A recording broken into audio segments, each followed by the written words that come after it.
We shall continue our discussion on amortized analysis, in particular stack with supporting operations push pop and multi pop. Let's analyze with respect to the third technique, namely potential function method.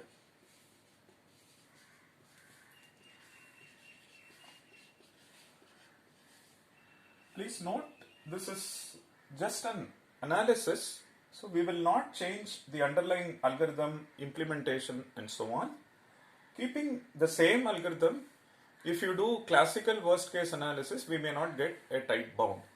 We may not take the interplay between operations into account. We may not take the sequence of operations into account. So keeping all these three, can we do a better analysis? So underlying algorithm remains the same, implementation remains the same, we are only focusing on the analysis part. So as the name suggests, we associate a function, potential function, along with the data structure.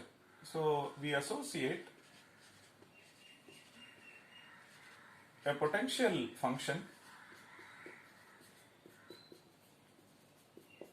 with the data structure.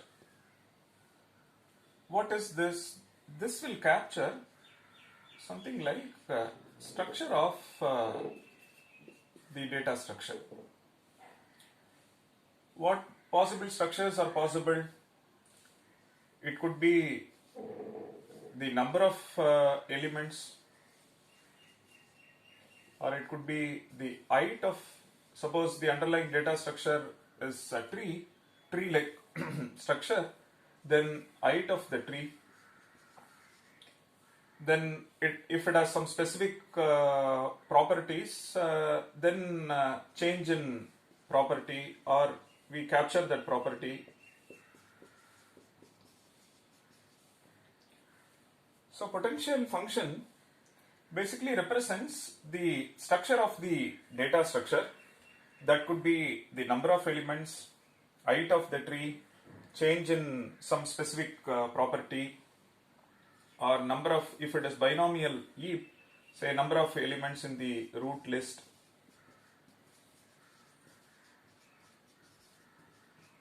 Okay. And if it is red black tree, then the height of we something call it as black height of a red black tree, and so on. And what is that we are interested in? We are interested in, as part of analysis, the change in potential function or change in potential. So what is the potential at the end of ith operation? Potential at the end of iteration or operation I, and phi minus 1 is potential at the end of operation I minus 1. Now what is the change in potential? So change in potential is phi I minus 1. The current potential, meaning at the end of iteration I or operation I, minus the change in the potential at the end of operation I minus 1. So we may get a positive number, which means we have gained some potential, or it could be negative, which means we have lost something, or these two could be same, then there is no change in potential between the previous operation and the current operation. And this change in potential and the accounting method has got some similarity, which we shall see, and this will help us in analyzing the amortized analysis. Okay, so using potential function, this is how we define. Slowly this definition is intuitive, we will see that slowly. So amortized cost is actual cost plus change in potential. So we can say amortized cost of operation I is the actual cost of operation I, and then new potential minus old potential, that will give you change in potential. So what we will do is, considering this, let's analyze this data structure. On the fly you get to understand what is the role of this, and why is this definition bringing actual cost and change in potential. How is this related to accounting method? Okay. So let's look at the first operation, which is push. So the amortized cost of push using potential function method, it is actual cost. What is the actual cost to push an element? It is 1. Now we want to analyze this. To analyze this, we have to fix a potential function. So let me take my potential to be number of elements, because it is stack. So after an operation, number of elements can change, and it may increase if it is push, and it increases if it is push, and it decreases if it is pop. Correct? So which means the number of elements could be an appropriate structure or a potential function as far as this case study is concerned. Just by looking at the case study, one can identify the right potential function. Now we are doing push operation. Let's assume there are x elements before the operation. Phi minus 1 is potential at the end of operation I. So which means let's assume there are x elements at the end of operation I. After this operation, we are pushing an element, it becomes x plus 1.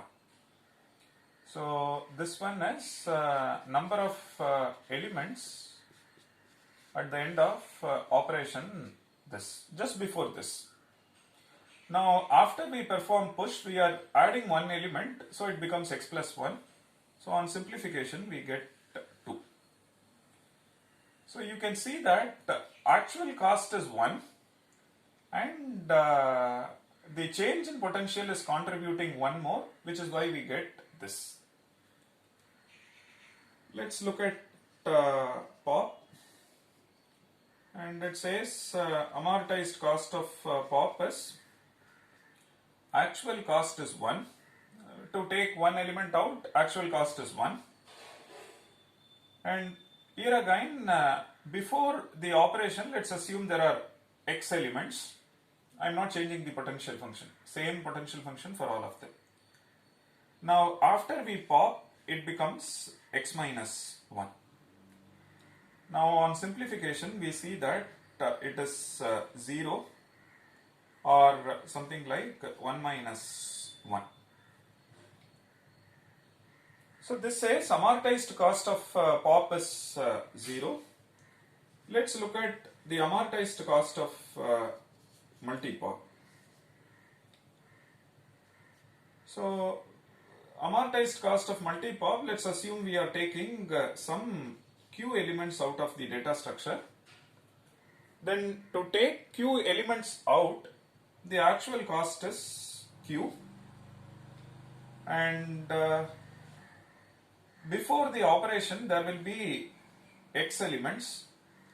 After the operation, q elements are out, so we are left with x minus q. So change in potential is x minus q minus x. So on simplification we get 0. Now this is interesting. You see that amortized cost of push is 2, and if you write in terms of order notation, this one is constant. and amortized cost of POP is also constant, and amortized cost of multi-pop is also constant. Fine. Now you can see that amortized cost of push, it is 2. When you see this 1 plus 1, you see that 1 is the actual cost and this 1, which is the change in potential, is something like this additional 1 or change in potential is stored with the data structure or the element itself. And now we say this one is 0, which means we don't charge this operation. So which means we don't charge this operation, and the cost for that operation is supplied by the extra credit that is supplied as part of the previous operation. So is the case with multi-pop. When we take Q elements out, the cost for those Q elements is supplied by the elements itself because it has sufficient credits with it. So this is why you see that the potential function method and accounting method, there is some similarity. The extra potential or extra credit that you store because of the contribution from change in potential is same as the extra credit you associate with the data structure as part of accounting method. So the focus is this: you identify a potential and then I look at what would be the change in potential due to the current operation. That you add it here. See, intuitively if you see, amortized cost cannot be smaller than actual cost. So I need to supply at least this much. In addition to that, I am also supplying a little more. So if you observe these three, if the potential change in potential is positive, for example, in this case, actual cost is 1 and change in potential is 1, which is positive, which means we are storing little more than what is actually required. So, although actual cost is 1, this extra 1 is stored with the data structure itself. And from accounting perspective, if you see, we are overcharging this operation and the extra credit is stored with the data structure.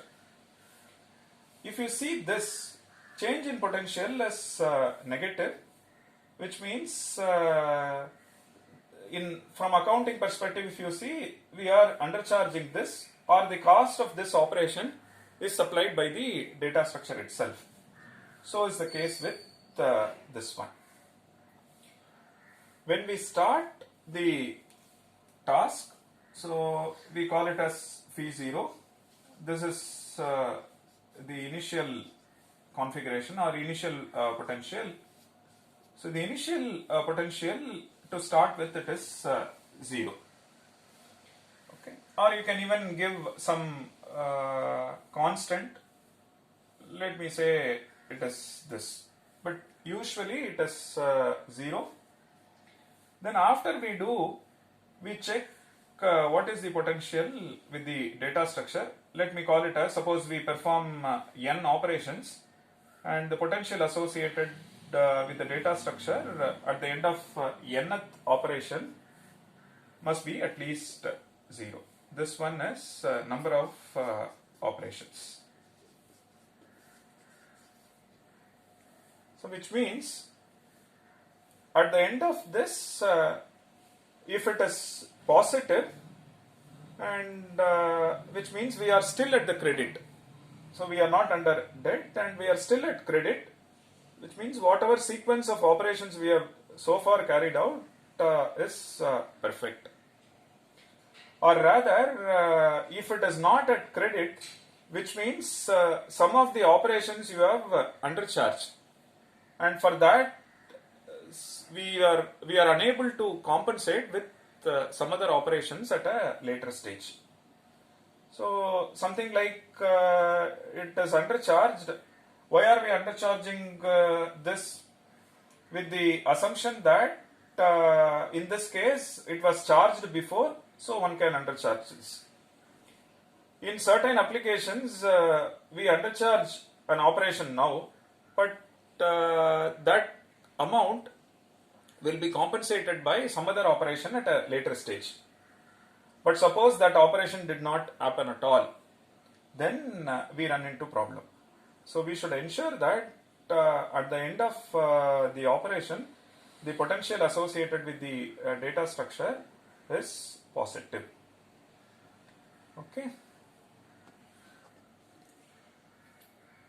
Also, these are all structural parameters.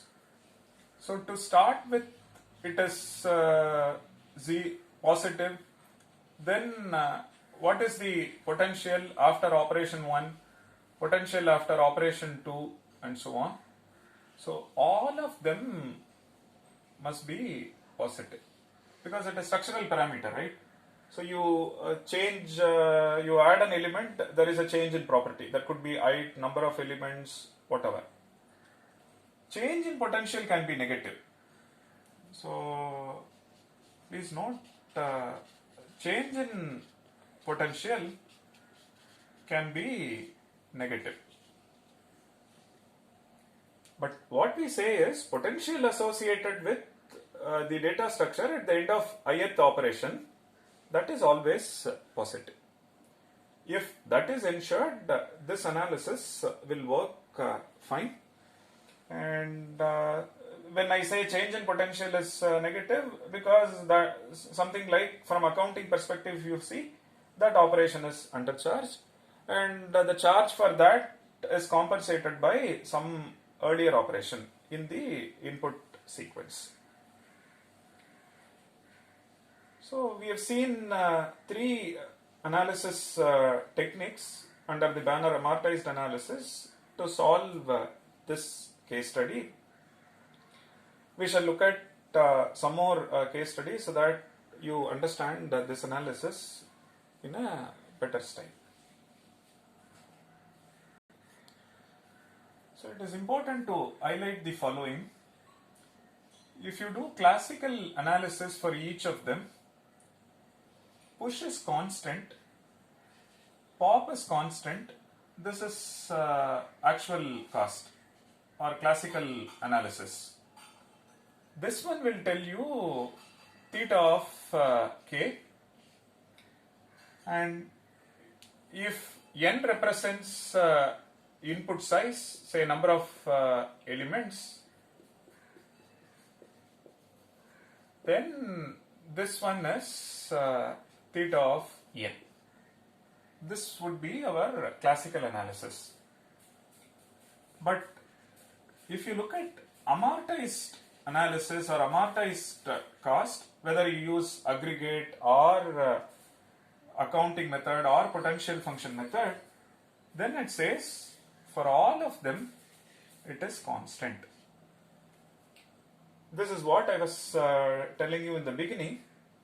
When we are performing pop or multi-pop, we have already performed, unless we perform sufficient number of push, one cannot perform this. So one should have done at least k push before one goes for multi-pop of k. And this interplay, dependency between one operation and another operation, will not be seen if it is a classical analysis. There, because it is operation specific, and each operation we analyze independently. We don't look at the interplay between them. But the moment you relate and bring the dependency and you see them all in one framework, you see that it is constant amortized. Whether you use aggregate or accounting or potential function method, it turns out that it is constant amortized. And this is the focus. So given a data structure and a sequence of operations, it could be any sequence, can we come up with a micro level analysis? Can we give a micro level analysis which will outperform our classical analysis? Classical analysis will tell you constant and a function of n, whereas amortized cost says it is constant everywhere, constant for all. So like this, let's look at some more data structure.